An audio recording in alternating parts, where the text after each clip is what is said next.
안녕하십니까. 중학교 1학년 재단님들 1학년 2학기 11강 3부 회전체 성질 강의하도록 하겠습니다. 자, 회전체 성질 조금 이제 강의 내용이 조금 길어질 수 있지만 너무 길게 하진 않겠고요. 이제 어렵진 않은데 그렇게 막 재미있는 부분도 아닌 것 같아서 처음엔 좀 짜증날 수도 있지만 좀 힘내시길 바라면서 강의 열심히 듣길 바랍니다. 자, 또 초반에 이야기가 길었습니다. 죄송합니다. 회전체의 성질인데, 회전체의 성질은 어떤 걸 가리킬 거냐면, 예를 들어서 아까 2부에서 제가 회전체를 회전체의 종류를 좀 여러분께 설명했었죠. 회전체의 종류에서 원기둥 이제 설명했었고요. 이렇게 해서 이제 원뿔 이제 여러분께 설명했었고, 이렇게 이제 원뿔대 이제 설명했었고요. 이렇게 이제 해서 이제 구를 이제 설명했었습니다. 11강 이제 2부에서 회전체의 종류에서 이제 강의를 했었죠. 그런데 회전체의 성질은 뭐냐면 이런 이제 회전체를 잘라보자 이겁니다. 이렇게 잘라보자. 회전체를 자를 건데 그냥 자르는 게 아니고 회전축과 관련지어서 잘라보자 이거예요. 회전체의 성질은 이제 회전축과 이제 관련지어서 잘라보자입니다. 잘라보자. 그랬을 때 그 단면은 어떻게 된다? 그 자른 단면. 그랬을 때 그 자른 단면은 어떻게 된다? 이게 회전체의 성질 이제 강의 내용 포인트입니다. 다시 일단 얘기 드려보겠습니다. 회전체가 있는데 우리는 이제 회전체를 잘라보겠다. 막 자르는 게 아니고 오늘은 회전축과 관련지어서 잘라보겠다 이거예요. 잘랐을 때 그 단면은 어떻게 된다? 또 어려울 수 있습니다. 자, 일단 여러분들한테 이거 어려울 수 있어서 썰렁한 이제 말하를 만들겠습니다. 용어를 하나 만들게요. 회전체의 성질을 우리가 오늘 사장해 보겠습니다. 회포수권법으로 해볼게요. 회포수권법을 외워주십시오. 회포수권법입니다. 수학에서 이런 용어는 없습니다. 선생님이 수업을 여러분께 쉽게 하기 위해서 회전체의 성질은 회포수권법으로 하겠다 이겁니다. 그 회포수권법 중에서 첫 번째 이제 이 회수권법부터 할 건데 이 회수권법이라는 게 아주 쉽습니다. 회포수권법에서 회수권법이 일단 아주 쉽습니다.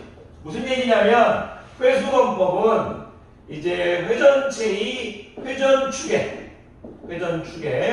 수직인 평면으로 잘랐을 때입니다. 잘랐을 때. 자, 회전축의 수직인 평면으로 잘랐을 때입니다. 이렇게 얘기하면 여러분들이 모르실 수도 있겠지만 병석이를 회전체로 생각해놓고 병석이를 옆에서 벤다고 생각하십시오. 너무 끔찍하네요. 병석이를 하지 맙시다. 병석이 같은 통나무가 있는데 이렇게 가로로 벤다고 생각하십시오. 여러분들의 이해를 돕기 위해서 제가 회전축을 일단 그려야겠죠. 회전축 그려야겠죠. 요 회전축 무색이 많지만 선생님이 이렇게 하나 그리겠습니다.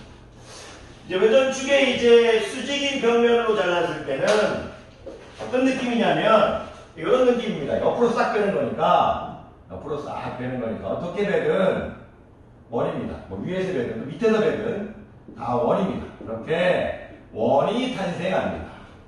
이 역시도 어떻게 빼든 대충 이렇게 너무 정확히 안 할게요. 이해해 주세요. 어떻게 빼든 정서로 좀 안 그랬다고 삐지지 마시고 어떻게 빼든 다 원입니다. 자, 어떻게 하든 다 원입니다. 어떻게 빼든 전부 다 그 단면이 항상 원입니다. 자, 어떻게 하든 그 단면이 항상 원입니다. 어떻게 하든 그 단면이 항상 원입니다. 이게 또 뵐 때 구의 중심을 지나면 옆에 뵐 때 구의 중심을 지나면 가장 큰 단면이 되겠죠. 가장 큰 단면. 뭐 그런 것까지 나중에 또 하면 되고. 자, 이 그림을 보고 여러분들이 회포수의 회수를 얘기해 주면 됩니다. 여러분들이 이 그림을 보고 회포수의 회수만을 얘기할 수 있으면 끝난 겁니다. 회전체의 수직인 회전체의 이거죠. A를 회전축으로 보면 수직인 평면으로 잘랐다 이겁니다. 이런 식으로 잘랐다 이겁니다. 가로로 뺐다 이거죠. 그림을 보고 말해보십시오. 회전체의 회전축에 수직인 평면으로 잘랐을 때 그 단면은 항상 뭡니까? 원입니다. 우리가 오늘 배울 회전체의 성질 이렇게 되면 그 단면은 항상 원이다. 이 말을 여러분께서 얘기하실 수 있기를 바랍니다. 너무 길게 얘기하지 않겠습니다. 회전체, 회전축의 회포수의 회수, 회전체의 회전축의 수직인 평면으로 잘랐을 때 그 단면은 항상 원이다. 구에서 그 단면이 가장 큰 수박을 잡을 때 가장 크게 나오려면 수박의 중심을 지나도록 자르면 좋죠. 가장 큰 원이 나오려면 구의 중심을 지나야 됩니다. 이 정도만 알면 일단 회전체의 성질 첫 번째 끝났습니다. 자, 이제 두 번째로 갈 겁니다. 자, 제가 지금 여러분한테 가로로 배기를 했죠. 가로를 뺐습니다. 가로로 뺐다면 이제 여러분들은 이제 세로로 뺄 겁니다. 세로로 뺄 겁니다. 자, 무슨 얘기인지 아직 이해 못하셔도 일단 좋습니다. 자, 그 전에 여러분들한테 또 이해를 돕기 위해서 자, 원기둥을 또 이제 하나 그림을 가져올 거고요. 제가 또 원뿔을 하나 가져올 거고요. 원뿔대를 이렇게 하나 가져올 거고 이제 밑에 뿔을 하나 가져오겠습니다. 제가 우리가 지금 회포수 강의를 하고 있죠. 회포수. 회수는 끝났습니다. 회전체의 회전축에 수직인 평면으로 잘렸을 때 그 단면은 항상 원이다. 근데 이제 회포가 남았습니다. 회포. 이건 뭐냐면, 회포는 뭐냐면, 앞에 그 문장은 똑같습니다. 회전축에, 아까가 이제 수직인 평면으로 잘랐다면, 이제 포함하는 평면으로 잘랐습니다. 포함하는 평면으로 잘랐을 때입니다. 잘랐을 때. 너무 많은 얘기를 하진 않겠습니다. 많은 얘기를 하면 여러분들 힘들어할까봐. 회전축에 포함하는 평면으로 잘랐을 때. 자, 여러 가지 그림을 그릴 수 있지만, 자, 간단한 그림만 먼저 그리겠습니다. 자, 여러분들이 이해를 편하게 해서 이런 겁니다. 포함하는 평면이라는 건 뭐냐면, 아까 치면은 수직인 평면은 이런 거였죠. 이제 이런 느낌이었죠. 이건 어떤 느낌이냐면 직선이 이렇게 있으면 이렇게 자르는 겁니다. 이런 식으로. 이 직선이 이 평면에 포함되게 들어가게. 그런데 한번 잘라보겠습니다. 회전축의 평면으로 잘랐을 때 어떻게 자르든 상관없는데 일단 뭐 가장 쉬운 방법 이렇게 일단 잘라보겠습니다. 이렇게 위에서 자르는 겁니다. 위에서 잘랐을 때는 자, 그려보겠습니다. 이렇게 이런 단면이 생기겠죠. 이런 단면. 원기둥을 회전축에 포함하는 평면으로 잘랐을 때 단면은 어떻게 됩니까? 직사각형이 됩니다. 직사각형이 됩니다. 이 직사각형은 항상 무슨 도형입니까? 왼쪽과 오른쪽이 같은 선대칭 도형입니다. 선대칭 도형. 회전축에 포함하는 평면으로 잘랐을 때 원기둥은 직사각형이 나오면서 선대칭 도형이구나. 이런 얘기를 해주시면 됩니다. 어떻게 자르든 상관없습니다. 무슨 얘기냐? 어떤 학생이 선생님 전 이렇게 자르지 않겠고 좀 이렇게 자르겠습니다. 어떻게? 선생님 저는 조금 이제 양의를 중심으로 보고 이런 식 또 내리고 이런 식 또 이렇게 이제 내리고 이런 식 해서 점선을 그려야 되나 이렇게 자르겠습니다. 이렇게 말하는 학생도 있는데 이것도 이제 회전축을 포함하게 이렇게 자른 거죠. 그것도 결국 이 모양입니다. 똑같습니다. 여러분들이 원의 중심만 지나가게 해서 위에서 자르면 됩니다. 원의 중심만 지나가게 위에서 슉 자르면 됩니다. 그랬을 때도 역시 양이도 결국 이제 확인해보면 이 모양하고 똑같습니다. 그러니까 어떻게 자르든 원기둥이 딱 이렇게 있는데 난 이렇게 자르든 중심을 이렇게 자르든 다 똑같다는 얘기입니다. 그러니까 이제 모든 체계는 이렇게 있죠. 회전축에 포함하는 평면으로 잘랐을 때 그 단면은 항상 합동이다. 이 부분을 잘 안 가르칩니다. 이게 잘 이해 못해서. 합동이다. 그러니까 제가 아까 금방 했지 않습니까?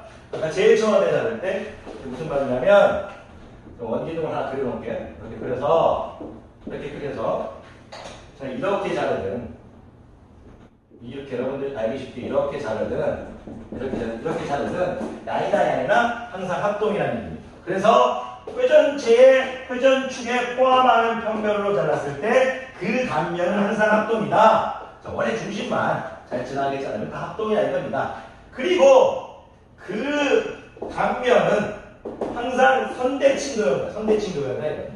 야이하고 이 왼쪽과 오른쪽도 항상 선대칭 도형이고 이쪽하고 이쪽도 항상 선대칭 도형입니다. 자, 연습해 보겠습니다. 저는 지금 회포수에서 회수는 아까 했고요. 회포하고 있죠. 회전축을 포함하는 평면으로 잘랐을 때 위에서 슉 자르고 있습니다. 위에서 슉 자르고 있습니다. 그랬을 때 그 단면 원기둥은 직사각형이며 그리고 그 단면은 항상 선대칭 도형입니다. 자 이렇게 여러 가지 방법으로 자를 수 있지만 여러분 선생님은 이제 다 합동이니까 여러분들한테 이제 가장 이해 쉬운 거 자르는 부분 하나씩만 보여드리겠습니다. 자 하나씩만 보여드릴게요.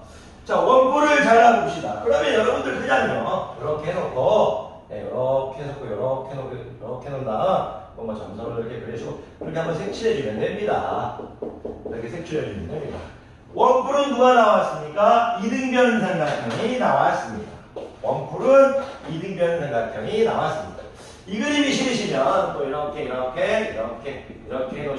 이렇게 하신 다음에 또 점선으로 안 그렸네요. 죄송합니다. 이렇게 해놓은 다음에 여러분들 그냥 여기서 이런 식으로 하셔도 상관없습니다. 이런 식으로 해서 이렇게 그려줘도 상관없습니다.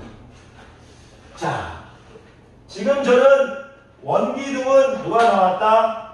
위에 단면을 포함하게 잘랐을 때 직사각형이 나왔고 원뿔은 누가 나온다? 이등변 삼각형이 나온다. 이 정도를 여러분께 보여드리고 있는 겁니다. 그럼 당연히 원뿔대는 뭐가 나오겠습니까? 물론 이제 이부를 잘 봤다면 아마 지금 사다리꼴이 나온다는 걸 눈치채셨을 겁니다. 정확히 얘기하면 이제 등변 사다리꼴인데 여러분들이 아직 그런 용어는 잘 모르니까 사다리꼴이 나온다 생각하시면 됩니다. 이렇게 돼 있을 때 이렇게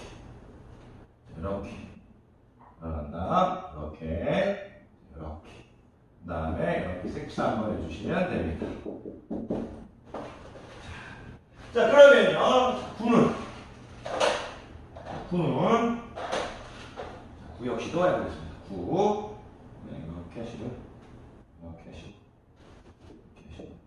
이렇게 하신 다음에 구도 여기서 이제 이렇게 하시고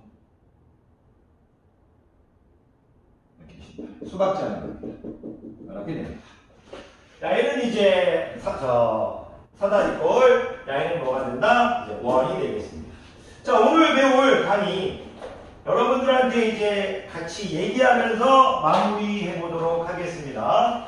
자, 오늘 배울 11강 3부 회전체의 성질은 회전체를 뭐 해보자? 잘라보자 합니다. 근데 그냥 자른다? 아닙니다. 누구와 연관지어서? 회전축과 연관지어서 잘라보자 합니다. 그래서 여러분들한테 제가 회포수, 오늘 이 회전체의 성질을 사냥해보자 해서 회포수라는 얘기를 지금 가져왔죠. 첫 번째 회수는 쉬웠죠. 회전체의 회전축에, 항상 회전체의 회전축에 수직인 평면으로 잘랐을 때는 어떤 회전체는 뭐였다? 그 단면이 항상 원이었다. 위에서 가로배는 전부 다 원이다. 그리고 자, 회전체의 회전축을 포함하는 평면으로 잘랐을 때는 원기둥은 누구였다? 직사각형이었다. 원뿔은 누구였다? 이등변 삼각형이었다. 우리 이렇게 원뿔대는 뭐였다? 사다리꼴이었다. 또 굴은 뭐였다? 원이었다.